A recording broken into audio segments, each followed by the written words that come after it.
Captain Sarah Chen stood on the observation deck of the EDS Hyperion, Earth's most advanced deep space research vessel, watching the alien ship drift silently through the void.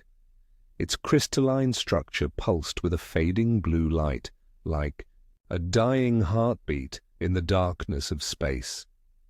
3 hours ago, it had appeared at the edge of Saturn's rings, its emergence accompanied by a burst of radiation that briefly overwhelmed the Hyperion's sensors. Now it floated there, silent and broken. "Status update," Chen asked, eyes never leaving the alien vessel. Dr. Marcus Rodriguez, the ship's leading xenobiologist, consulted his tablet. "Life signs are weak but stable. Their propulsion system is completely dead, and their hull shows signs of massive energy weapon damage. Whatever hit them, Captain, it wasn't friendly." Chen nodded grimly. Humanity had spent years pushing beyond Mars, only to find a silent, empty galaxy. No ruins, no signals, no trace of intelligent life. Some believed they were alone, while others theorized a cosmic filter had wiped out civilizations before they could reach the stars. Now their first contact was with a ship that looked like it had barely survived a war. Dr. Rodriguez continued, "Their biology seems silicon-based, but compatible with our atmosphere. Their structure is humanoid, though their internal anatomy is completely different. I detect no biological threats or contaminants. If we're going to help them, we need to act fast." Chen tapped her neural interface. "Helena, begin. Docking procedures. Alert medical to prepare for unknown alien physiology and get me a direct line to Earth Command." The ship's AI responded instantly.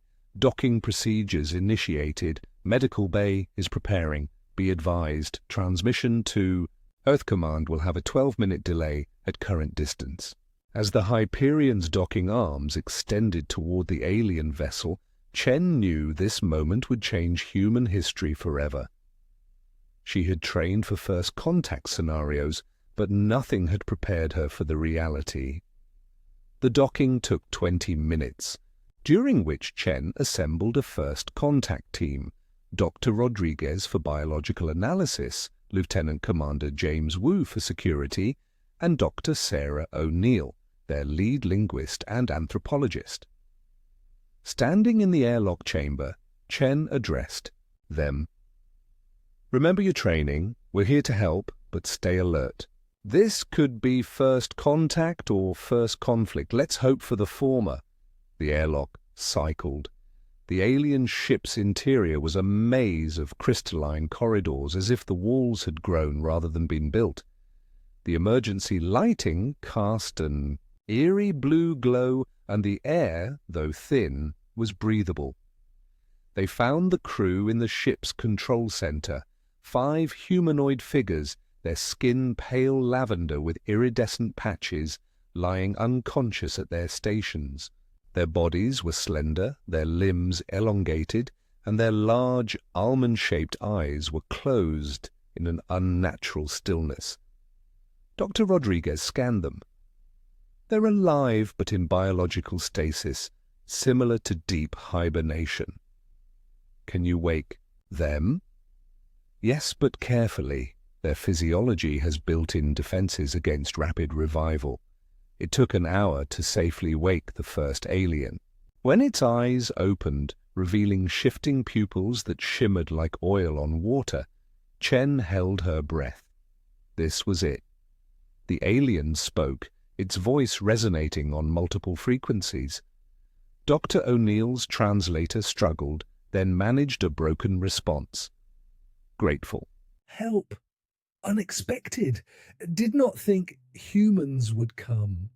Chen stepped forward, her posture deliberately non-threatening. "I'm Captain Sarah Chen of the Hyperion. We detected your ship damaged near Saturn. Can you tell us what happened?" The alien's skin darkened. "I am First Speaker Xerx of the Arcadian Collective. We were running. The Dominion found... Our colony destroyed everything. We barely escaped. Chen's stomach tightened. The Dominion. We've never heard of them, she said. Xerxes' skin rippled with something that looked like fear. The Dominion consumes. They find worlds, civilizations, take what they want, destroy what remains. Chen exchanged glances with her team. How have they not found us? Xerx studied her. You are new, but your ship, your technology... We detected quantum signatures, advanced AI matrices. Dr. Rodriguez answered. We developed differently. We've had quantum computing for decades, but we're still perfecting faster-than-light travel.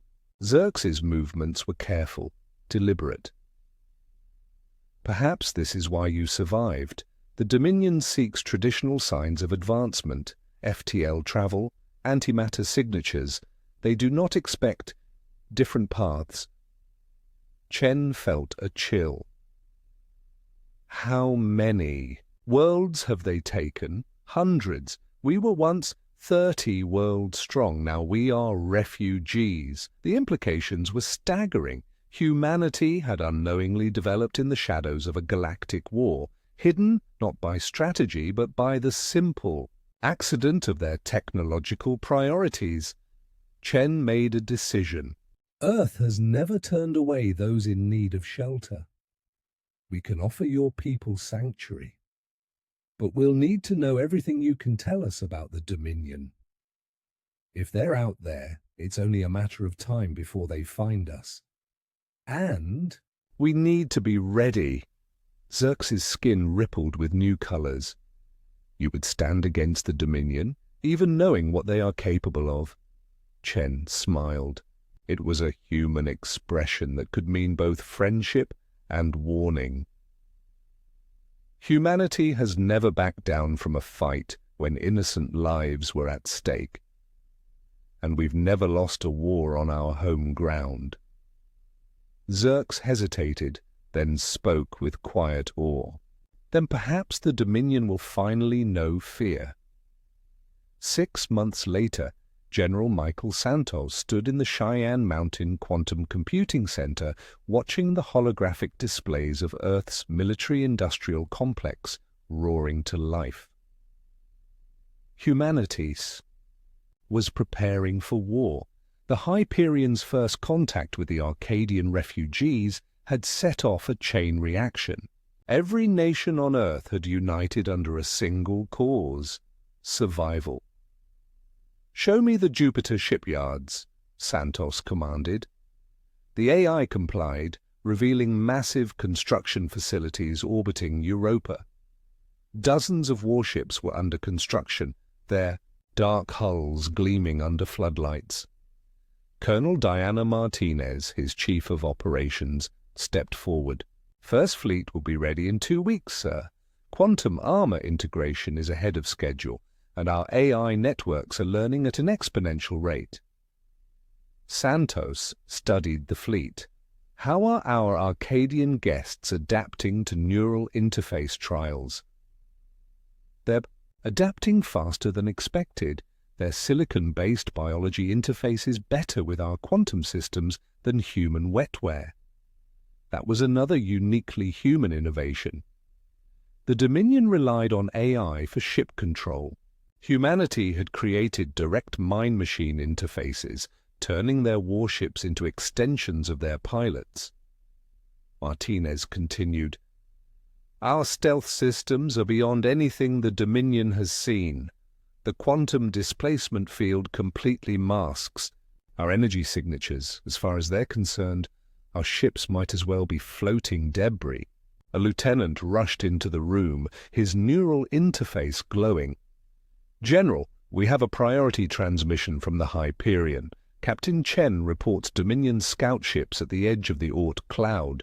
Santos straightened. "Show me."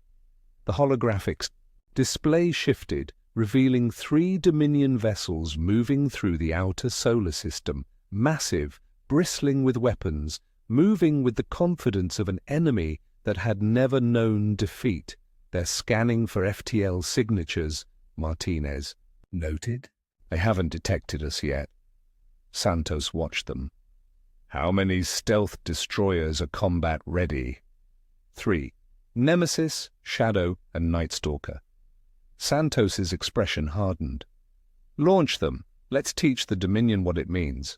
To be the Nemesis, Shadow, and Night Stalker moved like ghosts through the void, their quantum displacement fields bending light and masking energy signatures. The Dominion ships continued their scans, unaware that death was closing in. Santos watched from the war room as the destroyers approached their targets. "Remember your training," he ordered. Like Earth's pack hunters, coordinated, silent, lethal. The Nemesis struck first. Its quantum beam lanced through the lead Dominion scout, bypassing shields as if they weren't there. The enemy ship shuddered violently as its hull split, apart, internal systems failing instantly. Before the other two Dominion ships could react, the Shadow and Night Stalker pounced. Quantum torpedoes exploded in bursts of distorted space-time, twisting and crumpling enemy hulls as if they were made of paper. The engagement lasted less than 5 minutes. Santos exhaled slowly as the Dominion ships became nothing more than frozen debris. First speaker. Xerx, standing beside him, whispered in awe. "We fought the Dominion for decades. I have never seen them destroyed so easily." Santos nodded. "That was just a scouting party. The real fight is coming," Martinez approached. "General, our teams recovered Dominion data cores from the wreckage. Get them to intelligence. If the Dominion is scouting this system, they'll be sending reinforcements soon." "We need to be ready." Xerx's skin rippled in warning. "They will not take this lightly. They will retaliate." Santos's expression was unreadable. "Good. Let them." 3 weeks after the first strike, the Dominion's response came. A fleet of 20 warships entered the outer edges of the solar system, scanning aggressively. But this time, they weren't the hunters, they were the prey. The Nemesis and its sister ships had already positioned themselves among the asteroid belt. They waited like predators stalking unsuspecting prey. Santos stood in the war room, monitoring the situation. "Status?" Martinez replied. "Dominion ships are still searching for FTL signatures. They have no idea we're here." Santos turned to Xerx. How would they normally respond to an attack like ours? Xerx's skin shifted in thought. They would assume a smaller power using ambush tactics. They will likely deploy more ships in a standard defensive formation. They do not expect a species capable of large-scale warfare against them. Santos smiled grimly. "Then let's show them how wrong they are." He turned back to the tactical display. "Launch the Phantom Fleet." The Phantom Fleet had been one of Earth's most classified projects. Instead of relying on traditional stealth, these ships altered their quantum signatures to blend into their surroundings, asteroids, radiation fields, even the cosmic background itself. They moved unseen, forming a deadly net around the Dominion. "Fleet, execute attack pattern Delta," Santos ordered. The Dominion ships never saw it coming. Phantom destroyers struck from multiple angles, their quantum weapons bypassing shields. Dominion vessels fired blindly, unable to lock onto targets. They couldn't detect. Their defenses, built for conventional space combat, were useless against an enemy that rewrote the rules of engagement. The Dominion fleet collapsed within 10 minutes. Not a single human ship had been lost. Xerx stared at the wreckage in disbelief. "We spent generations hiding from them. You turned the war around in months." Santos nodded. "Because we fight differently. We don't match them. We outthink them. Martinez received a priority alert. Sir, intercepted transmission from Dominion High Command. They know something is wrong. Their forces are pulling back to their core worlds.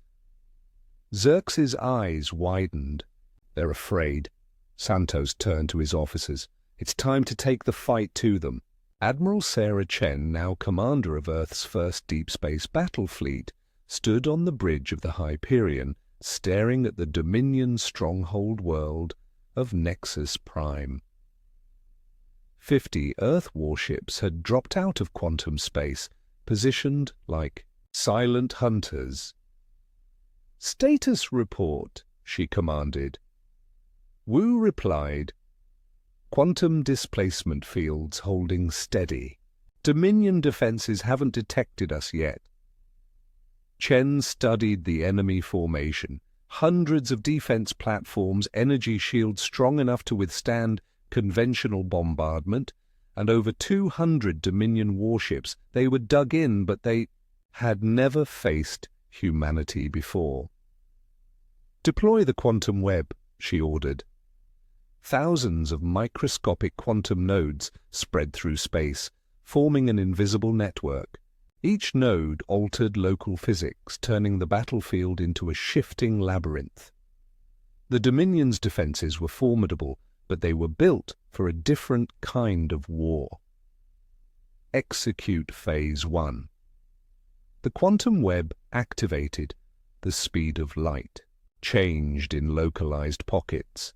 Shield generators overloaded, defense platforms fired wildly, and Dominion ships found themselves caught in regions where their own weapons malfunctioned. The Dominion panicked. Chen's lips curled into a smirk. Initiate Phase 2. The human fleet decloaked, not as 50 ships, but as thousands. Quantum displacement fields created dozens of false signatures, overwhelming enemy sensors. Dominion ships fired in all directions, trying to hit an enemy key. That wasn't there.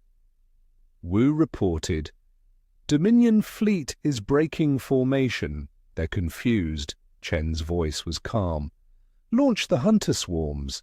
Tens of thousands of autonomous combat drones emerged, operating like Earth's most efficient predators.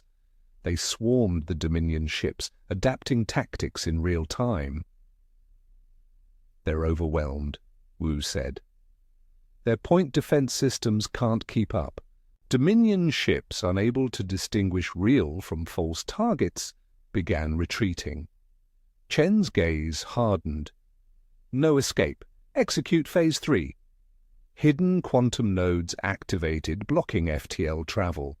The Dominion fleet was trapped. The battle was over.